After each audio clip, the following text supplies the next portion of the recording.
Good morning. I have to tell you, I am so honored and privileged to be here. This is my first compliance conference. Thank you. We'll talk about that in a minute. We're going to talk about prizes in a minute. I'm really delighted to be here because I think that there has never been a more important time for marketing and compliance to redefine their already very cordial relationship, right? Yeah. and that said, but before we get into it, there's a lot of information and I want to get through it, but again, this is my first compliance conference and I'm very accustomed to being part of the ABA marketing conference venue and marketing people. So, and that's what we're here to talk about today is all this, what all this is. This is the way the next hour and a half is going to go. My job is to open the door for you into marketing and let you know what financial reform and what the economy have done to fundamentally change the marketing function of your bank forever. And as I give that overview, then I'm going to move into specifically the channels and the strategies that you are going to need to deal with along with your marketing department or marketing person. And Mr. Sunshine over here, who I have met, Dan is going to reflect to me. And I'm Switzerland. That's why I'm in the middle. That's exactly right. Exactly right. There are no weapons on stage. No weapons at all. Dan is going to comment and terminate all the enthusiasm for the things that I'm talking about that should and could be done. So saddle up, here we go.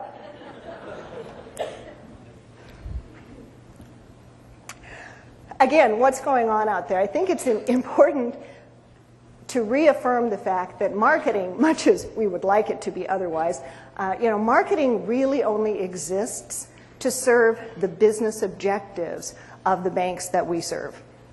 So we have to be cognizant, and that's why you see an annual report on the first page. Is a lot of us marketers for the first time have had to really read the annual reports that we produce and understand as a company what it is that our banks have to achieve. Because the one thing I can tell you is, and believe me, I am walking out of this conference with a new appreciation for what you do and who you are.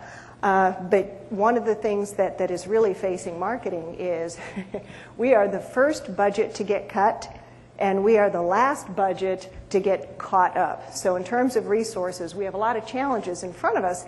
And our CEOs, if you were to look at this slide, this would probably be the top 5 performance objectives of 99% of all the bank CEOs in the country. And so this is what the landscape and the context that marketing is working under, and it's number one. Banks have to get low-cost deposits, and with everything that's going on in checking right now, that's going to be a tremendous issue. And the adjective low cost is important as well because we need funding sources if we're ever going to be able to make loans. I should also mention I'm married to a commercial lender, Mr. Cheerful, number 2. So he's it's a fun world.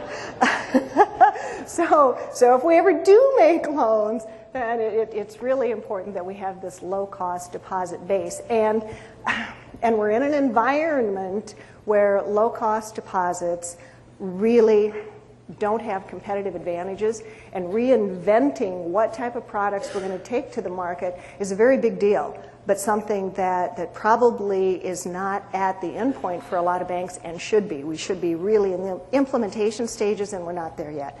We have to grow core relationships. Even if you have a sophisticated CRM, we can ill afford to have any empty seats on the plane at the bank anymore. And with all of the metrics that I see, our clients are continually surprised when data is put in front of them and said, really? We have that many single service checking customers? We have that many single service CD customers? Again, being able to spread the overhead and to deepen relationships, which gives you that net promoter score, that helps you keep customers in this environment is incredibly important. So that's incredibly important to our CEOs, as is asset quality. That stands for itself. Non-interest income, that's interesting. Non-interest income as a percentage of net operating revenue. If you are less than $1 billion, accounts for 23%. If you're over $1 billion in assets, accounts for 40%. There's a whole bunch of money that your bank needs to make in non-interest income. And we have to find, and that falls on marketing as the primary conduit and communication vehicle, we have to find new ways to get there. And finally, the fifth thing, every CEO wants is a good sale price. And this doesn't mean that necessarily your CEO wants to sell the bank. But what it means is there has to be strong brand equity in your bank, because in all the merger acquisition process, again, 5 banks, and some of them are here today, 5 banks now own 35% of all the retail banking market share right now. And that, I'm not saying it's good, I'm not saying it's bad, it's what is. But that type of movement in the industry says we constantly, if we are not one of those 5 banks, have to keep considering the value of the franchise, the value of the organization. So if you have a brand that doesn't have good legs, if you have a brand that doesn't give you a strong story to tell, then probably you're not in the optimum position right now. So these are the things that from a performance perspective, bank CEOs are looking for. So marketing becomes the handmaiden to accomplish those. Very specifically, this is what we're faced with as marketers today. And the first is languishing brands. During the recession, this makes me so crazy. Banks had the most fabulous opportunity to say, listen, we are part of the solution. You know, we are part of what's absolutely best in America today. And what we did is say, crap, we got very paralytic about everything that was happening, and we stopped telling our stories. We stopped believing, I think in many ways, in ourselves as banks, because we were worried about the change and worried about the fact that things weren't laid out in stone yet. And I understand that, but what it did is it allows the public to really define you by default. And that's very scary. So now there are a lot of bank brands out there that don't carry any great value. So that's bad because it's on your CEO's list. And it's bad because it doesn't give your marketer anything to hang on to that doesn't make you a commodity. So it is a big deal. We are facing right now a lot of Me Too campaigns, and that's kind of a result of bad or weak brands. We find that, I wouldn't want to call it a lemming approach, but if you see one campaign for home equity, generally in a market, several more will thunder right behind it that are really in lockstep and take away the competitive advantage of the first one. So we have to somehow break out of the fact that if I want a certain product, I'm going to design it just like everyone else's, I'm going to deliver it just like everyone else's, and we're right back where we started. I think it's interesting with both of those dot points that if you have, for example, at your bank, we have the best service in our community. And if the bank down the street says, we have the best service in our community, if that's the basis of your brand, one of you's lying, right? One of you is not telling the truth. So if you've got the Me Too, if you've got the we've just got the best in the what is, it's very important that your marketing team sit down and rethink what that position is going to be. Time to market is huge. This is probably one of the most important things that marketing cannot control, but needs to be really the burr under the saddle for a lot of other departments. Whenever there's new product development, wow, you guys have committee meetings, don't you? Lots of committee meetings to study and to figure out all of the processes to get a new product to market. And we can ill afford as an industry to take the time to market that we historically have taken. with a backup product for free checking, with some type of an answer to interest on business checking in front of you, what you really need to have is a very forward process to get. There is no advantage to being the last guy to market.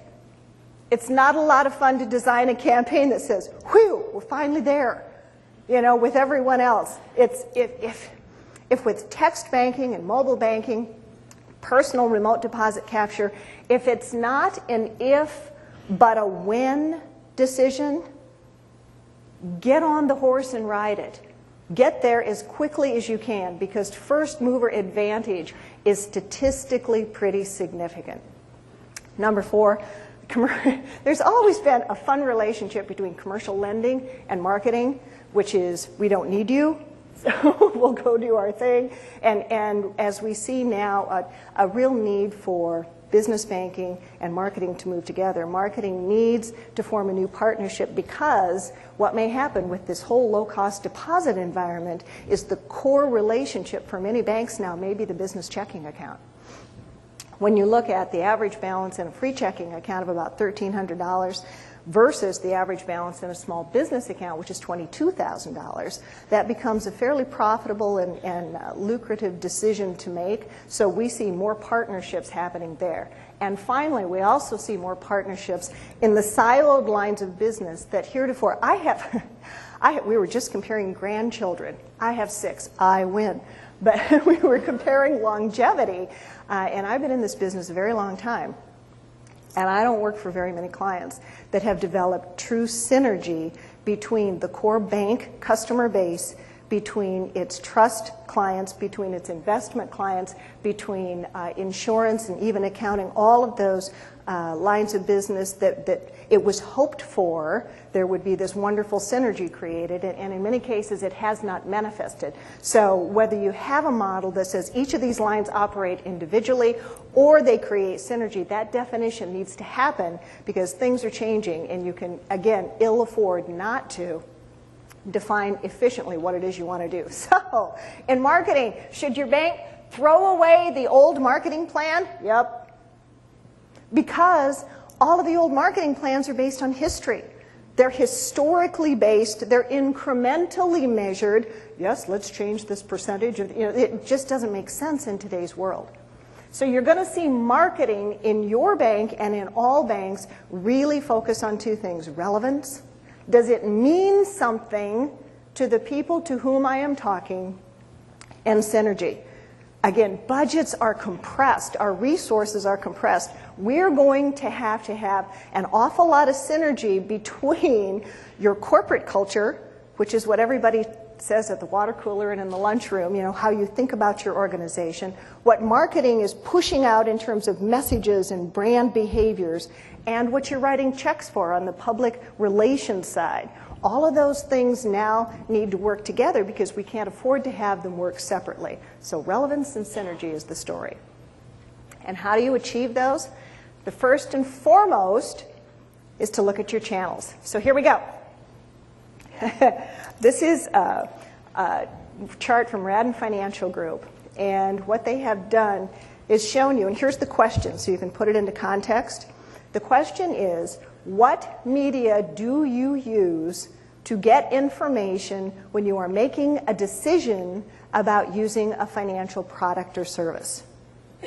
The first thing I want you to notice is look at the difference between 2010 and 2011.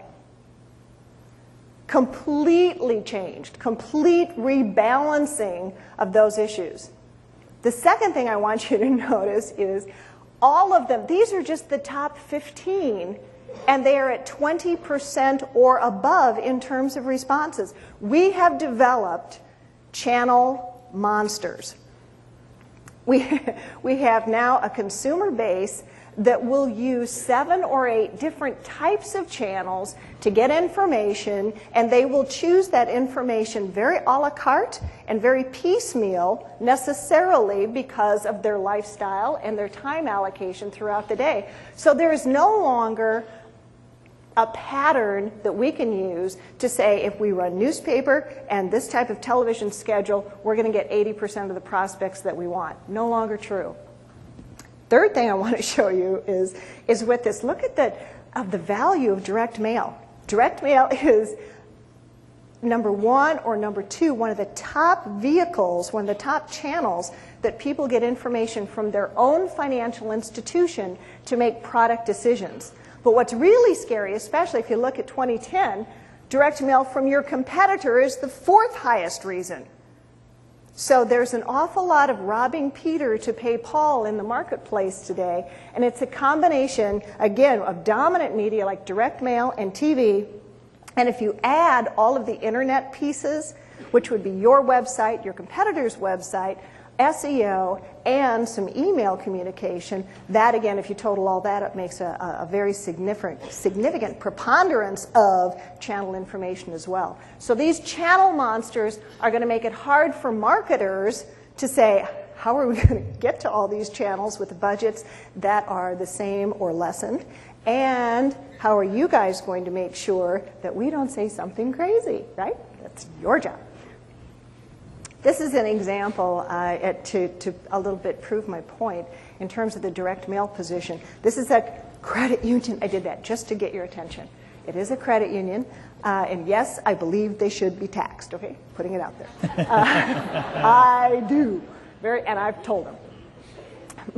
But I wanted to show you that direct mail is incredibly important, but don't let your marketing department talk you into the fact that direct mail has to necessarily be rate-focused or particular offer-focused. These are highly branded direct mail pieces. One is to young people who says, we're going to help you learn how to save.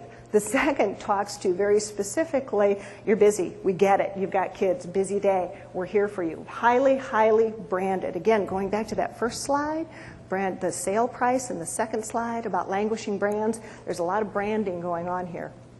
And this particular credit union plugged in these new elements into its typical campaign, and in a month-to-month, 4-month, or year-to-year, 4-month period, increased net checking accounts by over 1,000.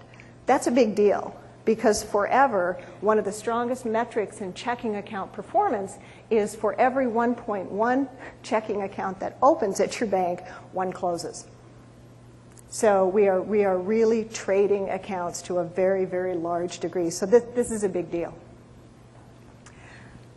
The other thing you're going to see with channels in terms of traditional methodology is, and nobody's going to believe me with this slide, they never do. Nobody's ever in our lobbies. But it's true. Statistically, it's great. Now, this may change very quickly with personal remote deposit capture, but you have a ton. You have 4 out of 5 of your customers who will come through your drive-up or into one of your locations on an every 30-day basis. So one of the things your marketer is going to come to you with is, we have to use this brick and mortar more efficiently. We have to figure a way to, we have one client who actually is, when you come into the bank, the tellers and the personal bankers have iPads. And rather than handing out brochures and walking through more of a static presentation, there's the interactive iPad giving product information and moving you through. And even though you're there in person, you're getting a high-tech type feel. And that's the type of strategy and tactic that you're probably going to be seeing from marketing. Or if you're not, you need to encourage them to, so you can make better use of your brick and mortar. And now we come to some of the main issues that Dan and I are going to speak to for the rest of our time together this morning, and that is some of the more social, new, traditional media mixes. And the first is, I know how much you guys spend on your websites. We do a lot of website work ourselves. It's the mothership for a lot of information. But if there were one takeaway I would like you to have, particularly about channels, it would be go back and get an understanding of what the objective of your website is. You know, it should not be, this is the place where we tell everybody everything they want to know. There really needs to be a defined mission, because right now there's no right or wrong in terms of websites. There's no right or wrong in terms of your presence. It's just, does it fit the doorbell in terms of the need that you need to have met? Let's look at B of A's for just a second. Very clean. You know, what do you see? What does it want you to do? It wants you to use e-banking services. It wants to tell you about e-banking services. It wants to assure you that it's safe, and it wants to keep everything uncluttered so that you can, from a functionality standpoint, move in, use what you need to, and get out of Dodge. Look at this example. This is Johnson Bank. I really like Johnson Bank. They are owned by Johnson & Johnson, and they are one of Fortune's top 100 companies to work for. They do a lot of things right. But look at the difference in their website. Highly branded. Did you know? We trust you. And then, oh, by the way, if you need to refinance, here we are. Very soft in terms of the products and very highly branded and messaged in terms of this is who we are and this is our differential. And that's what's important, is there isn't a right, there isn't a wrong, but is there a you? And if your website looks like everybody else's website and doesn't really have an attachment to either your own customers or people who you want to come bank with you, you may want to rethink that. You may want to, you got great metrics with your website. So get into them, and if a lot of pages aren't being used, and Dan's not going to like this, you may want to peel some of those pages out, but design the website to fit your needs. Microsites. A microsite, in many ways, and I'm going to let him talk in just a minute. A microsite, in many ways, has taken some of the thunder from websites. And a microsite is a teeny tiny website that addresses a specific product, a specific event, and it can have a defined shelf life. So a microsite can come on the scene, do its work, and if you need to, it can leave. We do have Stellar One folks, they're great clients. Hey, hi guys. And what they put together, and this is the microsite, which is the core of an entire campaign, was an affinity program. They had 212,000 Virginia Tech alumni in the Virginia area and wanted them to bank with Stellar One. So the microsite, as you see, looks a lot like a homepage, doesn't it? And I'm sorry, and Dorothy would like me to announce to one and all, she is a Virginia Tech gal. So she's doing the hokey dance as we're talking. But the microsite, highly branded account opening online. You can do everything online, but it's branded to VT alumni. There's live chat. You are able to call the call center and have a dedicated Hokie banker. So everything you need is Hokies. I love it. They're so cool. Everything you need is focused to the website, which is it looks just like a homepage, and it has all the information you need, but it's very capsulized and very compartmentalized. Websites and microsites can live together nicely when you have some challenges that come from, as exampled in this slide, one of our clients is Farmers State Bank. It's a great family-owned generational bank, but it's Farmers State Bank. And Farmers State Bank doesn't have a lot of endemic appeal to Gen Y. So when we're trying to attract a generation who really doesn't want to bank at Farmers State Bank, they created My FSB Now. So they have the mothership, which is the website with the information that you need for your customer base and e-banking, and FSB Now, which says, hi, ever heard of a savings account? Would you like some e-alerts on low balances? Whole different approach, whole different tone. And now to tell you all about the compliance piece of that would be, before I go to the next slide, should probably mention Dan has been really, really busy at work. I mean, really busy. I have not met him before this presentation, so as we were working over the phone, I said, Dan, would you like me to just go ahead and put the slide deck together for this? And he said, that'd be great. That would be great. And obviously, we marketers love compliance. So, you bet. We were in there to help. So I turned it over to our art team, and they put the deck together. And with that, I will turn it over to Dan to visit with you. You can tell marketing got a hold of this, right? Where do I begin? First of all, Becki, you're with my peeps now. Everything you said was irrelevant. You did say some things.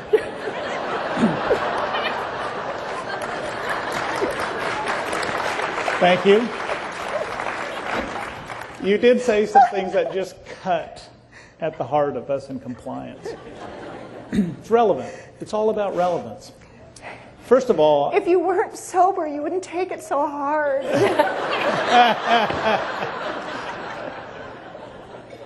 first of all, I respectfully dispute what you said earlier.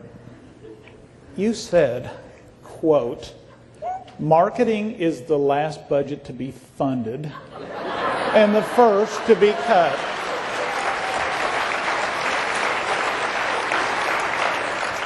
And we all know that's compliance's mantra. So somebody in this room is lying.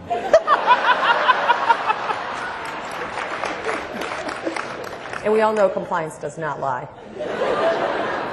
I would respond, but I don't have any adjectives to use. So it is all in the eye of the beholder. And I have to tell you right now, the devil, yeah, we have to do that in compliance because you want to use adjectives. You want to make everything rosy and feel good for the customer. Oh, the customer. You hardly mentioned the customer and the relevance of being clear and concise with the consumer about what it is they should expect from us. But we'll get more into that in just a moment. It's because I think what we really should be thinking about, oh, by the way, who am I? I like to think of myself as an angel with a pitchfork. Because the other thing that you mentioned that is very important, and I will say something serious here, and that is you're talking about competitive advantages here. For compliance, there is no competitive advantage. And in fact, it's even just the opposite. If we do everything we can do to ensure that our financial institutions are complying with all rules and regulations, especially that pertain to the customer and provide good consumer protection, the ones that don't, that isn't a competitive advantage because we're all being put in the same bucket as financial institutions when we don't comply. So it's important to note, first of all, that there is no competitive advantage. Now, having said that, when we look at website compliance in particular, we're talking about a clash of the old and the new. And I love what you just said. Marketing, the old stuff, has got to go away. And maybe yes, maybe no. I think it depends on who you are and what your institution does. But let's take for a moment in the e-commerce space, the internet space, that there is a clash of the old and new. Because first and foremost, we have rules that we have to follow. And one could argue all day long that the rules are somewhat antiquated and they have not yet been made to position themselves with what's happening today. Doesn't matter. We have to comply because the consumer is ultimately who we have to really get to. And so in any advertisement, whichever media, and you saw the changes that Becki put up here as to where media is moving to. And grant you, it's moving to an internet-based, e-commerce-based process that we have to look at. We have to follow the rules. So some of the old rules still apply. Some of the things that you see here around advertising and marketing. We have to be very clear on our disclosures. There are trigger terms that we have to make sure get complied and disclosed with.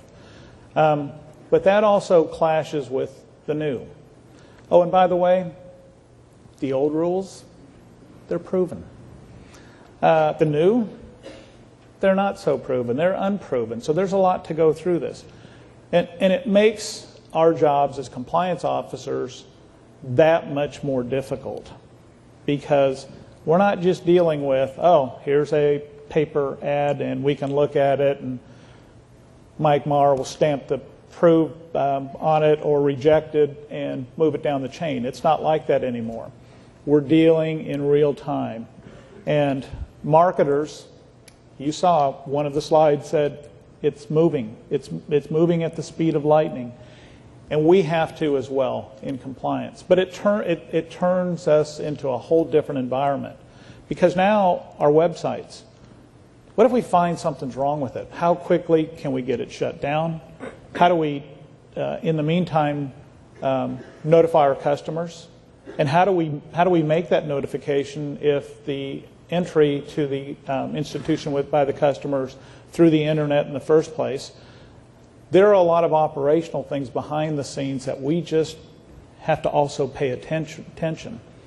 And then there's fraud. What if somebody hijacks our website? And how do we deal with that? There's privacy. And how do we ensure that the customer's information that they're giving to us via the internet is indeed being maintained in a secured format? Because that's important to the consumer. It is a clash of the old and the new. And no, Toto, we're not in Kansas anymore. You ready? On that high note, we're going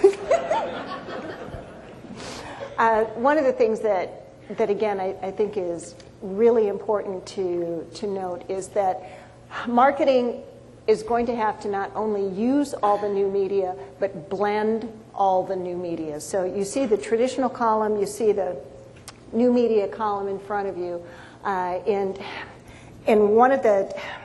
what we really want to do is seal the deal in as many ways as are relevant to the consumer who wants the deal to happen. For example, if you look to the bottom of the new media column, QR codes, quick response codes.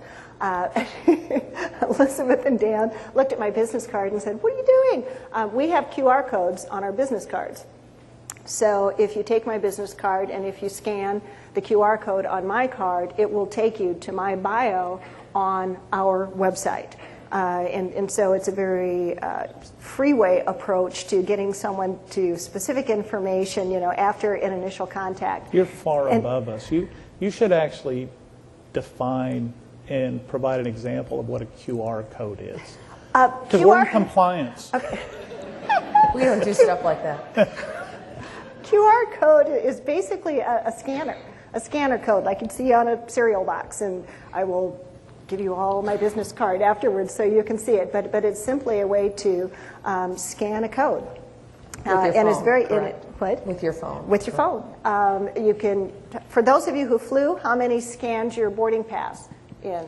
Yeah, same thing. Yeah, same type of technology. So what we're saying is we marketers are going to be putting QR codes on anything and everything going forward because, number one, it has a very high cool factor, and Gen Y is a very popular consumer segment that a lot of banks are having to solicit because I know, for example, in the Midwest, a lot of our customers are dying, and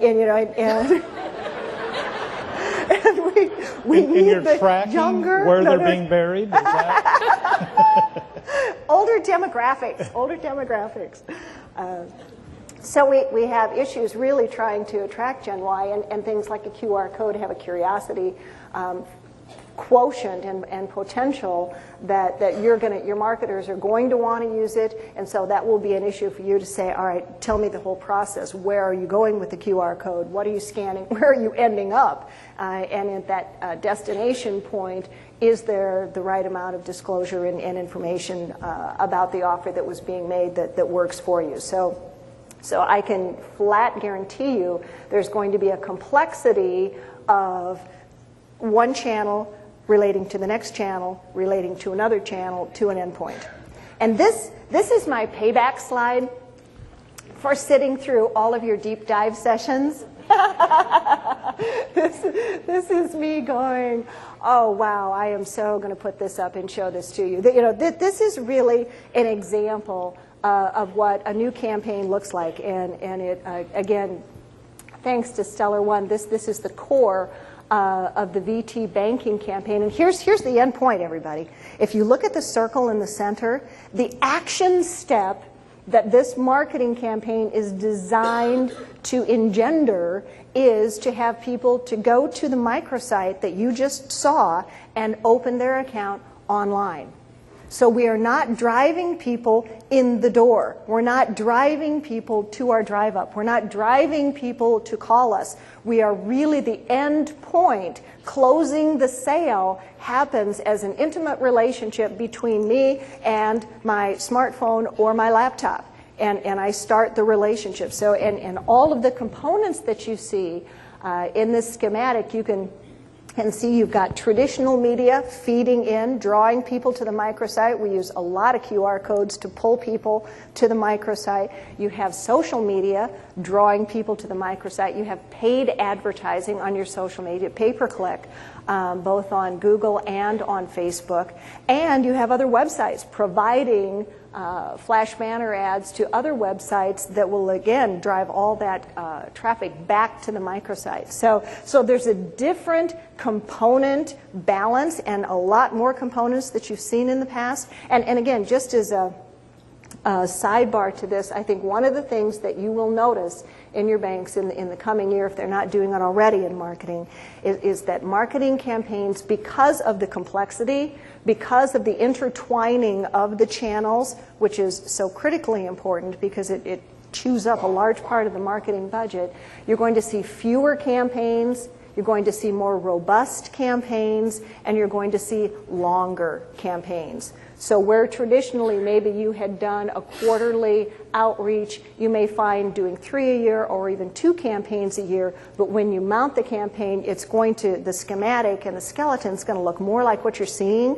and it's going to last a lot longer with a lot more moving pieces. So, Becki, where that is incredibly scary to 90%, well, not 90, maybe 50% of the compliance people in here, my work is you here can't is done. even get an ad passed by you before you see it in the Sunday paper and you see that they've left off half the disclosures. You're not telling me I have to be involved in every one of those channels for approval? Absolutely. And I can't even get an ad put on my desk to be looked at so I can make sure it's in compliance. That's the scary part. This is because of you.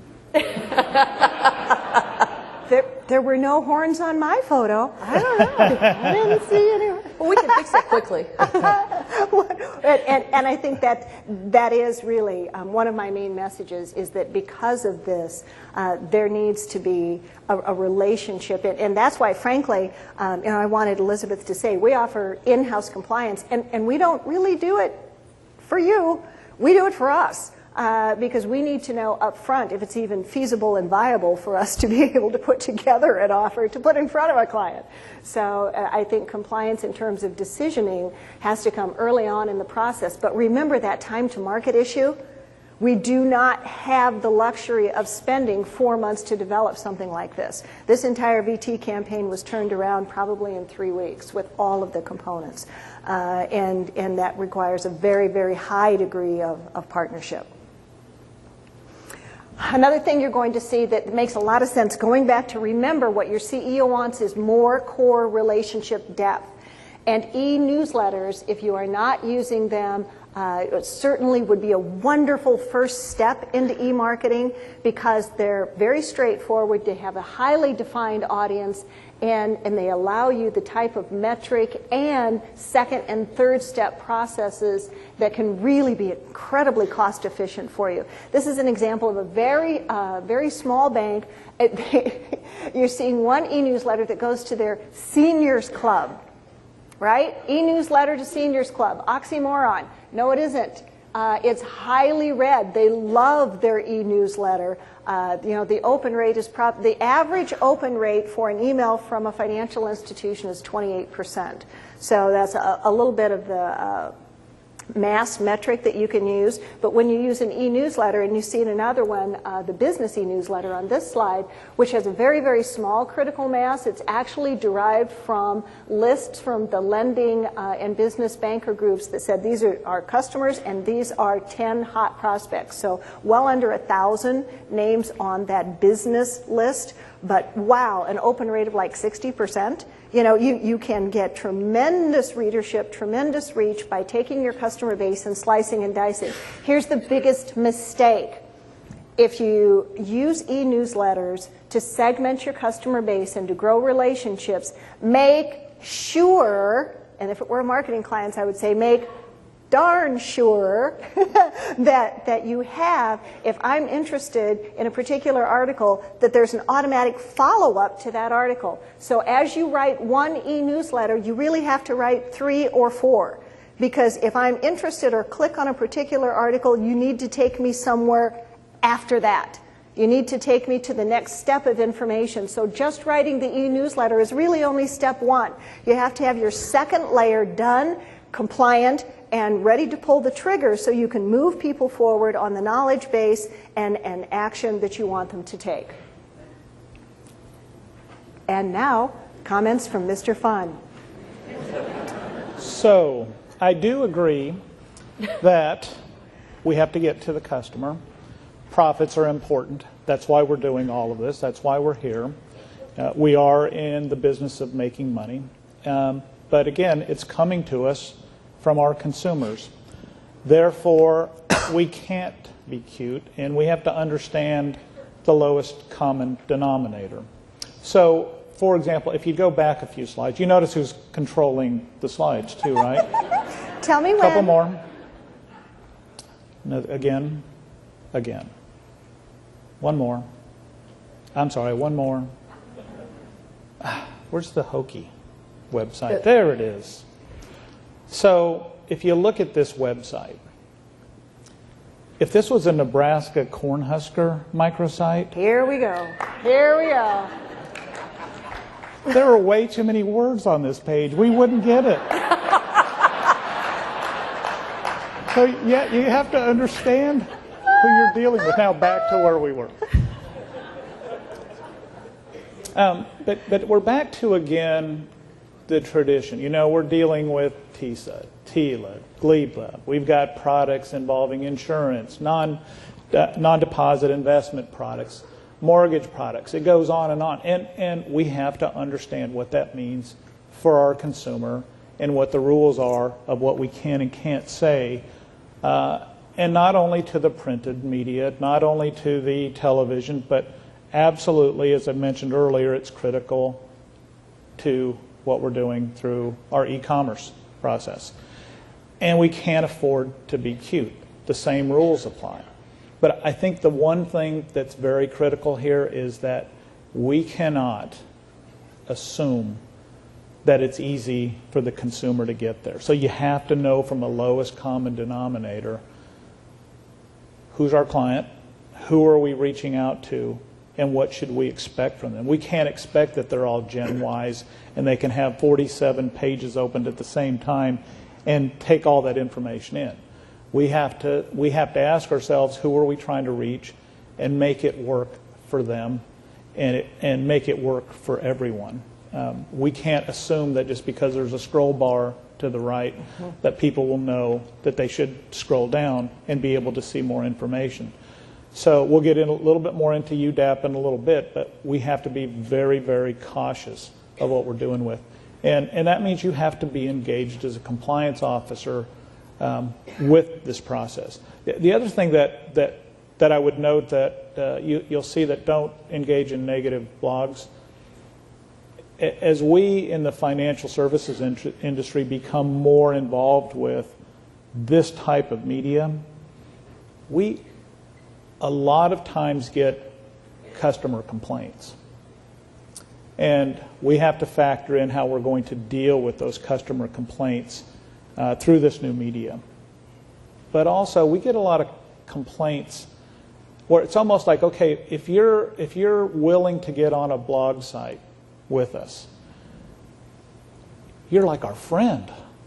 And they want you to, and our customers or those blogging want us to be their friends too. So they may criticize, and oftentimes do, other institutions. Don't play that game. Again, there's no competitive advantage for compliance. If one of us gets it wrong, we all fail as an industry. So be careful with some of the don't do's here. And just as an aside, a couple of our clients asked me to come here and ask, say they had just been examined and had a Facebook presence and said, what do we need to have to bring to our exam that proves what we're doing is responsible. And really at this point we're just saying, and everything that I'm hearing is page captures. So you just take a screen capture of what's going on and leave a trail, and that's probably as good as it's going to get. Google Ads. Your whole search engine optimization and pay-per-click advertising is, first of all, can be very, very cost efficient for you. Facebook ads get you a tremendous amount of exposure and can be highly refined in terms of your demographic and some of the market characteristics. You basically set a budget of maybe $1,000 for 2 weeks, a really low budget. You bid on the price of your ad on a daily basis. Your Google ads are the same premise, except you provide 5 keywords, and then you bid, but there's obviously a higher market and a lot more competitiveness for Google than there is for Facebook. So Google is more expensive. It can cost up to $10 per impression, and you can pay a fraction of a penny for some of your Facebook impressions. But this, and there are, from a marketing perspective, it's not my favorite day, because you can't be very cute. You have to be very straightforward. You have a 35 character count on your first line, so you're very, very straightforward. But certainly that's one of the things you're going to see in a lot of marketing plans, or not. What did you say about you can't lie, you've got to be truthful, you can only work with so many words? Well, I think that kind of says it all from a marketing perspective, because what we have to do from a compliance perspective, knowing that you have limits on the words that you can actually use to optimize the ability for someone to click on your site, behind the scenes we have to say, okay, where did this increased traffic come from? Oh, and by the way, we have to actually know how to go find we have to have the ability to go find how we increase traffic. So somewhere in the operations group and the information security group, there is that data. But more importantly, what are the words that are being used to increase traffic to our site? And we want to make sure that what's being said and the words that are being used to optimize traffic are actually true. For example, if we state that if you hit small business loans, and that takes you right to our site, and we're #1 on the Google site, and we don't offer small business loans, that might be an issue.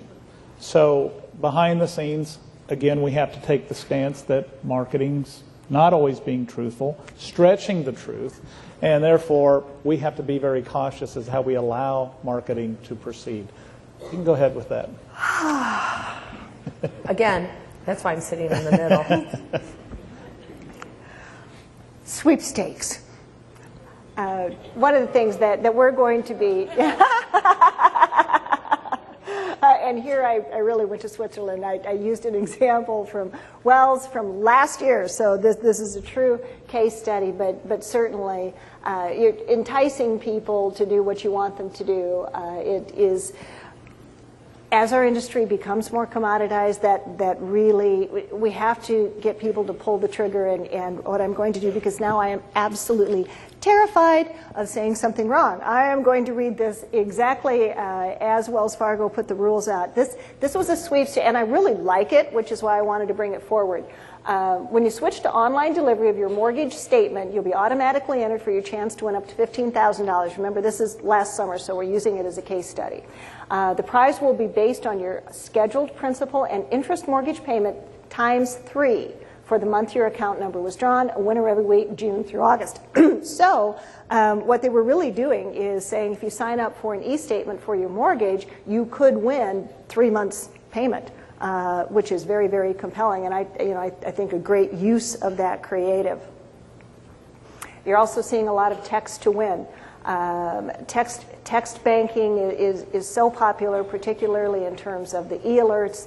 Again, actually for people who aren't home a lot, so it's not just generational. So giving away iPad touches, giving away technology, giving away mortgage payments, very attractive. Eastwood, another shout out to some wonderful clients and friends. This is an example of how they combined an e-blast that asked their customers to like them on Facebook, and then this really, here's your third component, guys, in terms of your thinking about your website presence, and that alpha dog slide. I want you to think back into that visual. What Eastwood wanted to do is to get people to like them on Facebook, so they sent the e-blast, and that's the dark burnt orange framed piece. And we wanted to do two things. Number one, like us on Facebook, and as you liked us on Facebook, then you could enter to win a drawing for the iPad. And by entering the drawing, the little paragraph that you see, which I think is very, very large and easy to read, right? Is also an opt-in for future newsletters and communication from the bank. What's interesting is now if you look at the Facebook page, which completes that slide, you can, through custom tabs, rather than default to your wall, which are the comments, which are maybe interesting and may not, but you can literally now have the home page of your website really be visually arresting and very focused on a goal.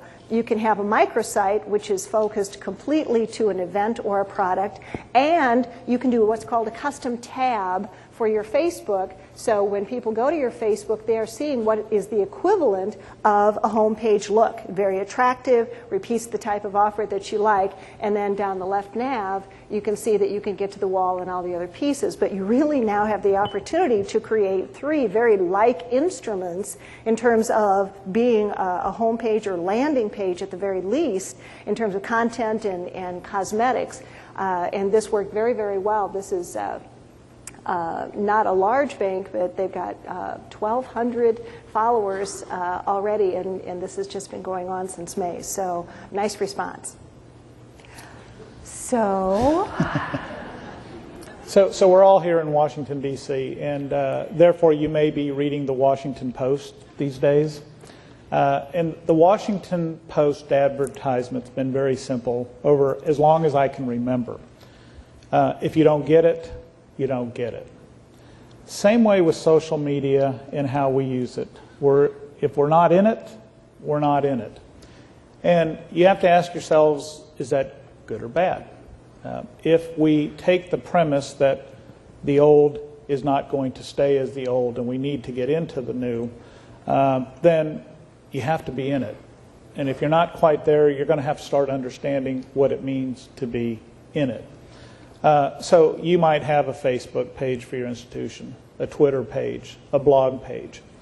But there's a lot of ramifications for having that. But by the way, I think it's almost comical that for those institutions that have these types of sites, that even as a compliance officer, I'm not allowed to access Facebook and Twitter and blogs from my work computer, right? But we're supposed to be overseeing this stuff. So we all have our business mobile device and our personal mobile device so that we can go see these things. There are operational problems with how we work at this as well. And I thought you used with an interesting term on one of the sites where you talked about opt-in. And here's another case where either it's opt-in or opt-out. I was just reading a Fox Business News report, I think it was last Friday, where it spoke to customers being bullied by their financial institution to opt in to overdraft protection on their debit transactions without really giving a lot of clarity as to what that meant. And the bullying came in, and this is where this type of media can really fuel this, is that marketers will say, do you really want to be embarrassed at a point of sale and your transaction get denied? So these are the other things that you have to look at and worry about as compliance officers from a consumer protection standpoint. So, and you talked about, yeah, the words are really big, but which page was that? Was that a landing page? Was that a further landing page? Was that the top of the page? So middle of a single page e-blast. so you have to be careful with all of those things. And the challenge is to be creative, because we think we know we have to be in this. We have a lot of regulators that we deal with in our space, and we're about ready to have the Consumer Financial Protection Bureau be in this space as well, and they will be heavily focused on customer complaints. So what information you're obtaining from your customers through this type of media, you have to pay attention to. And you have to take that information and run it through your normal complaint process, because it's going to have to be documented. And you can't assume that just because it's sitting out here in Etherland that no one's going to pay attention to it. And even for prospective customers, if they're complaining about websites, about what you're advertising through this media, you have to pay attention to it and look at it. And now for lotteries, the next. I actually slipped this slide in just because I knew it would irritate Becki. Does this look like a marketing slide? Absolutely not. Yeah, I'm just thrilled. There's no fun in this thing, and it's very self-explanatory. Yeah, you have to have programs. You have to know what the state laws are. You have to get legal and compliance to partner. And you do all of this behind the scenes without even engaging marketing, because you have to follow behind them. So a slide like this, especially for sweepstakes, if you're offering them, you have to know what the laws are in the states in which this is being offered. And you can assume that if your customers are coming to you from all states because you're an internet-based company, you have to know what the rules are, not just federally, but by state as well. Thanks. Web banner ads. Again, they're ubiquitous. You're going to find them everywhere. You're probably using them everywhere. This is an example of a masthead banner ad that, as you click, it will take you to a different landing page in the checking account menu of a website. But again, the point is your marketers are going to be using these as a conduit, again, to get 2 or 3 layers of result and detail as it moves through. So you're going to see, I think, a greater preponderance of this in terms of being core elements of almost every marketing initiative as you go forward. And again, we've said this. Isn't this one more fun? Yeah. But have you noticed we keep saying the same thing over and over? The rules are still the same. You have to apply them the same. You have to make sure that with this new media that one click means one click and it's getting to the disclosure that you intended, and that hyperlinks indeed go to where you want them. And through social media, through banner ads, this takes a lot of time and effort, and it's all real time. So make sure that you have your program staffed accordingly, but also kind of know what kind of staff you need in this environment. And banner ads are a great way, as you've just pointed out, to get to the right customer, to be inclusive. But you also have to remember that for each of those different groups, each of those different constituencies, you have to be able to provide the same relevant data in a consistent format. Moving on. One of the other things that again, I think is really important to note, and I alluded to it earlier, is the fact that we don't have a lot of resources, and we have different directions of corporate culture behavior, marketing pushed out themes, and causes for which we're writing checks that really tend to shotgun spray the effect of marketing, and marketers now really have to pull this together. I think Great Southern's here today. Yay, wherever you are. A wonderful bank, and this is an example of the campaign that they did just about a year ago when they came north with their brand and bought a bank, and we're in new markets where, from a branding standpoint, Great Southern didn't have a clear definition. So wanting to move into the market, what you're seeing and what you're going to see more, again, and think too about, we're moving to bigger campaigns, longer campaigns, more robust campaigns, taking marketing campaigns that combine two of those shotgun areas, things you're writing checks for and things that messages that marketing is pushing out, putting that together, and that's your product and PR campaign. So what Great Southern did was to take the brand equity of an existing charity that was very highly thought of in the market, and to partner the offer for the campaign with donations to that particular charity. And the reason that this works, and this is a whole different presentation, but something honestly and fundamentally that is at the core of marketing success going forward, this bank's owner was very passionate about children. And passionate about taking care of kids in need. And so the great offer and the great cause was something that everyone internally could get behind, as well as really resonating with the market as a whole. There has never been a more important time for you to know who you are, because marketing can't use adjectives. We can't, we're going to be restricted. We're going to have to tell our story in ways that may be redefined. And so if you don't know what the passion is that drives your organization over and above making money, who you are as a corporate citizen, now would be a wonderful time to say in your next strategic planning, that would really be a fundamentally significant thing for us to all understand. Another example that you're going to see is a lot of premium and position marketing put together. This campaign combines, that I think one of the most brilliant things that Wells ever did was, saving is the new spending. It's so strong and so good, and this is really along the same line in that, saving, you need to save strong. Young people need to learn the discipline to never buy a house again that you don't have any down payment for, even if your lender is willing to loan it to you. So, the Save Strong is a very strong position about financial literacy, but we're going to give you a whole bunch of stuff to reward you for coming in. You're going to get the duffel bag, and you're going to get the t-shirt, and combining that type of branding and messaging with the giveaways that are traditionally very popular are avenues that your marketing department is definitely going to go down as well.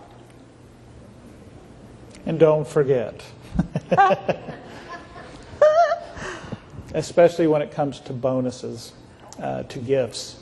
Again, it's back to your audience. It's first starting with, well, what do they want? And understanding that. Do they want the duffel bags? Do they want the t-shirts? We know they all love the pens and keychains because they take them all the time. But, maybe the Gen Ys, maybe they want apps that they can download on their mobile devices. And by the way, we've been talking a lot about e-commerce, but emails, and as you saw in one of the earlier slides, it still is a very, very big way in which to communicate with our customers. All this social media has also created for that type of a client the need to make sure that emails are going to their mobile devices. And if they can't get to a site or it's not easy for them to navigate, they're going to dismiss it.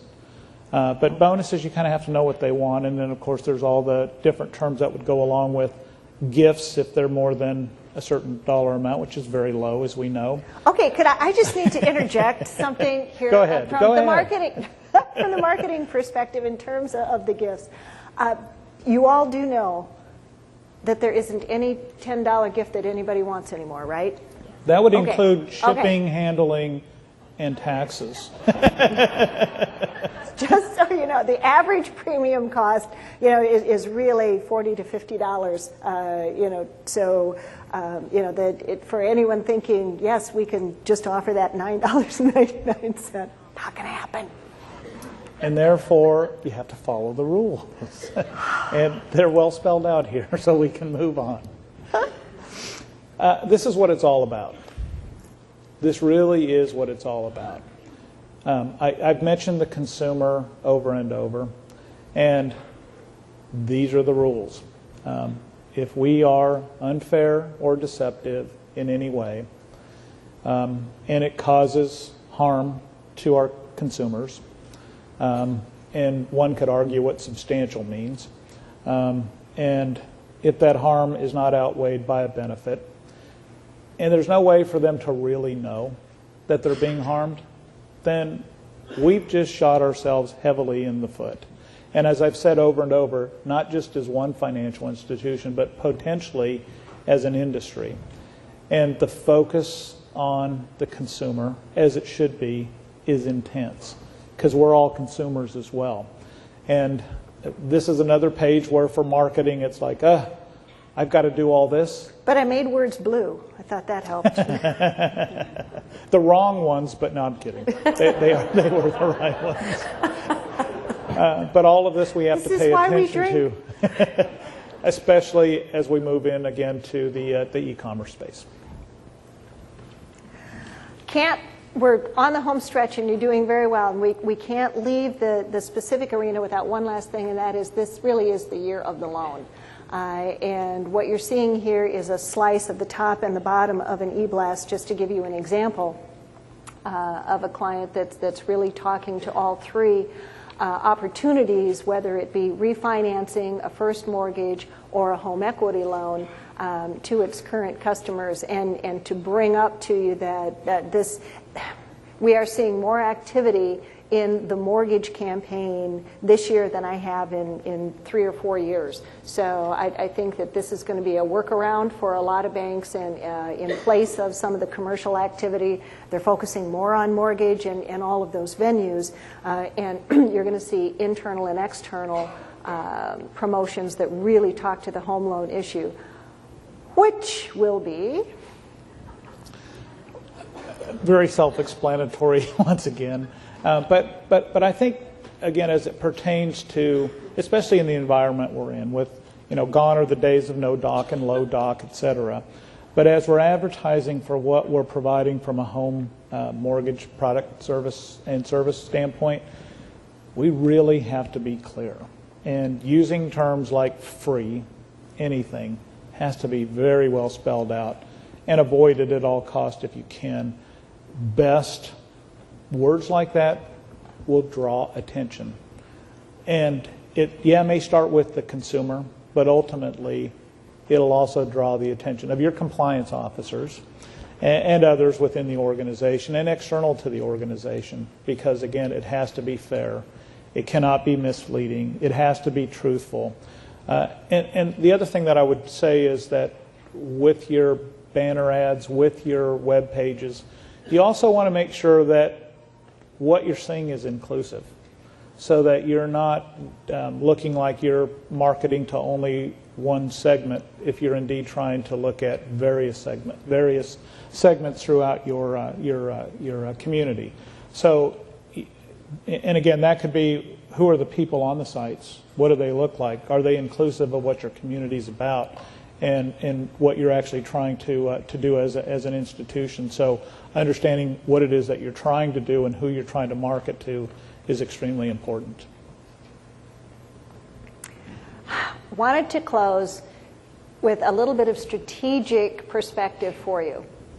This is a screen capture from State Farm Bank, who, effective now and has been for a while, allowing customers to scan and remote deposit personal deposits up to $10,000 a day.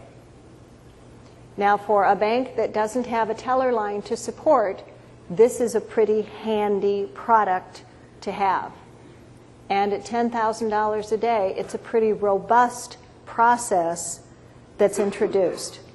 So as marketing is looking at languishing brands, and as we're looking at Me Too campaigns, and as we're looking at time to market, and as we're looking at really forging new synergies between the lines of business, we also have to be very mindful that the rest of the market is extremely interested in taking a big bite out of some of the things that our CEO wants.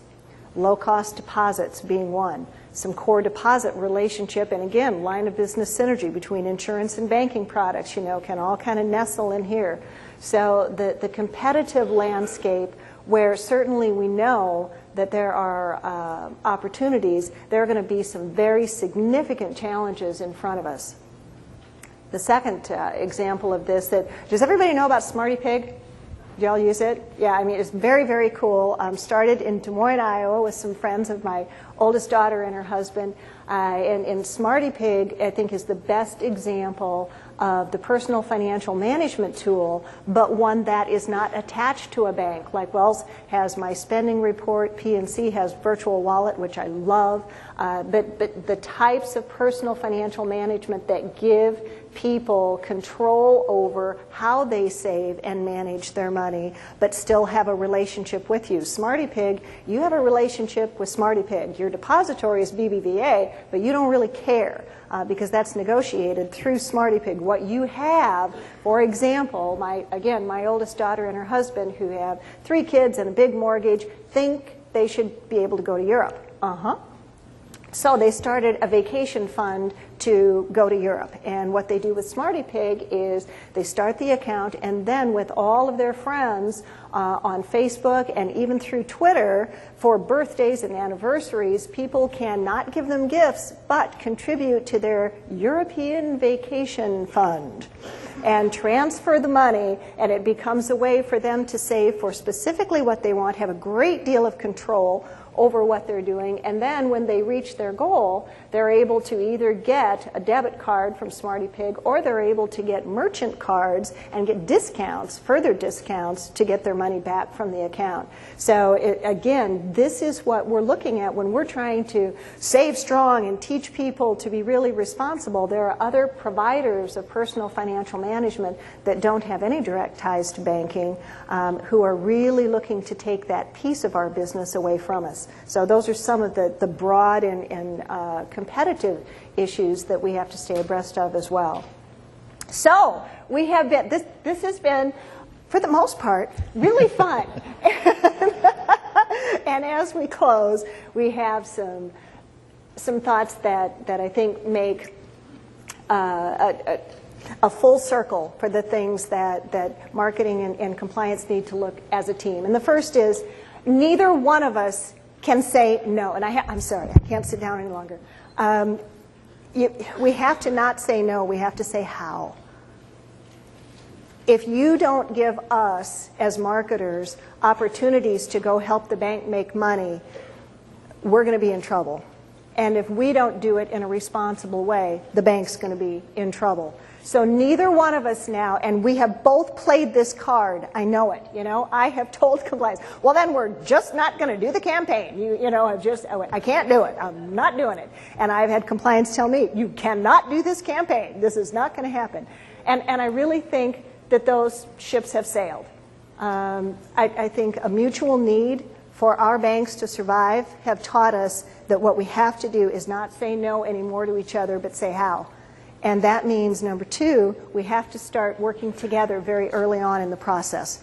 And in the think time and the strategic time, we have to say, what is it that we need of those 5 things that every CEO wants? This is what they need. Now, how are we going to work together to somehow make that happen? We can ill afford to have egos, and I was going to say details, but you're the detail people. To have small stones in the path keeping us from where we need to go. Marketing is a very much pay me now or pay me later game. If you pull back on marketing for a year, then you are going to spend double that the next year. It's very expensive to not feed and water your brand. It's very expensive to not nurture and create satisfaction and loyalty within your own customer base. So marketing is not trying to get out in front of people to get out in front of people. We're trying to do it because we understand that the expense and the return on investment is more easily absorbed over a continuum than it is over peaks and valleys. When it comes to social media, when it comes to e-marketing, when it comes to the out-of-home, all of those magnificent channel opportunities that we have going forward, take a learn and grow approach. Do something that, do a web, an e-blast to a market that you really understand and have great integrity with your list and follow up and get confident and move incrementally forward in your communication and channel processes. You don't have to do it overnight, but I'm telling you, honestly, if these decisions are whens and not ifs, if you're going to be in a certain channel or have certain products, go ahead and start the process, because you're going to be learning for the rest of your career anyway. And realize that no man is an island. There is help out there, and it's okay really to bring in resources at this point to say, you know, we need to include more people in this decisioning internally and maybe even externally than we have before. I have to tell you, and we're going to take questions in just a second, but it's important for me to say that I have been so impressed with all of you and all of the content at this conference. I'm going to be speaking in September to the marketing conference, and I promise you that when I go there, I'm going to talk about you. I'm going to talk about... I'm going with you now. Yeah. I am. I came into this conference so excited to push my agenda, truthfully, you know, to come here and say, I'm going to make you guys understand all about the problems we have in marketing, and so you can help me more, and zip it. You know, you have such big fish to fry, and you are so dedicated, and you are so disciplined, and you are so sincere, and you are so sober. That you have impressed me mightily, and I am going to brag you up very big time when I go to marketing and tell the marketers that they really need to step to the plate and meet you halfway or more, because you have a huge, huge job. Dan and I thank you so much, and now we will entertain questions. I'm going to say a couple words before you, because what Becki hasn't told you and hasn't bragged on is that, you know, she does a lot of this for different financial institutions, and if she doesn't get it right, she's not going to have those clients. But she's gone a step further. She has a compliance officer on her team, who I had a lot of conversations with as we were moving through this. And so I think what's critical here, because you've said all the right things, and we do have to partner, we do have to understand what the strategy is. And we have to be compliant with the rules and know the details. But we're also, and first and foremost, as long as we all can agree that we've got to be focused on the consumer, there's at least a common ground that I know both of us will appreciate, and that is, well, let me start first with maybe just a short story, and that is, I know of an institution, and I won't say which one, who had an opportunity to get a lot of advertisement for a low cost, and it was on Donald Trump's Celebrity Apprentice. And all the right things within the backgrounds were being done. So, you know, this is all, you know, it's scripted, but you know, there's television cameras rolling around all of this. But the compliance department was invited in to be a part of that and make sure that nothing was being said that shouldn't be said. But how do you really control someone going, hey, Meatloaf, take a look at this disclosure. What do you this is nuts. And Gary Bussey responding, yeah, I see that, let's change it. It's all also not just about the consumer, but it's about the brand. And we both agree that the brand is important, and we can't do anything to tarnish the brands that we have out there. So, but I too thank you, because you put up a lot of with the, do we really have to have this stuff in there? So thank you, Becki, appreciate it. So now we'd like to open it up for questions. Any questions? Dan, I do have one question for you. So who owns the website content? IT? Marketing? Yes, yes. Compliance? We all own it. We all fail if it isn't done right. So collectively, we all own it. It's why when you say get involved early, it's who's getting involved? Is it going through the right governance channels, new product committees, et cetera? So we all own it. There may be areas like technology or information security that may own a greater part of it, but collectively we all do.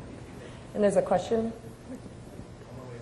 How do you combat individuals not opening up hyperlinks in emails, figuring that the email might be fictitious or somebody might be phishing, and if you click on a hyperlink and enter a password or something, it might come back to bite the person? So there are ways of testing whether or not hyperlinks are being used and who's going to the click on and to the next landing page. But you bring up the dilemma that we have as institutions in that we want to have this service out there, but hyperlinks may actually be a new phishing fraud where the content has been hijacked. And from a compliance perspective, you have to test what you expect, and you're constantly looking at the hyperlinks. Are they hitting the right landing pages? Is it the one click? Where's the proximity? So there's a lot of different things that you have to do, and as I said earlier, it takes a lot of staff effort to ensure that the hyperlinks are doing what you intend them to do. And one thing, just from our perspective, a lot of times, at least initially, before we mount any type of an e-initiative, a newsletter or a blast, or we're going to do a combination of those, we send hard copy letters to those people who are going to get that information and tell them what the hyperlinks are, to really kind of set the lay of the land so they understand that it's coming and that it's valid. Do we have any other questions? One more? Okay, sorry. Yeah, one of the things we struggle with between compliance and marketing for small community banks is advertising all your services and the segregation kind of butting heads with marketing with non-deposit investment products and the insured products, and clearly getting that segregated in our websites so that the ads and the websites look friendly and comprehensive, but still complying. So that's a difficulty that we have. Any insight on that? I can certainly, if you want to come up afterwards, I can give you some templates and examples because it basically is fairly non-negotiable, so it becomes more cosmetic in nature, but I can give you some of our solutions. I'd be happy to. Did you hear that? Compliance non-negotiable. I like it. I think we've converted her. I give up. I'd like to thank Becki and Dan. This was a really great session. It's been a lot of fun working with both of you, but big round of applause for them. Good.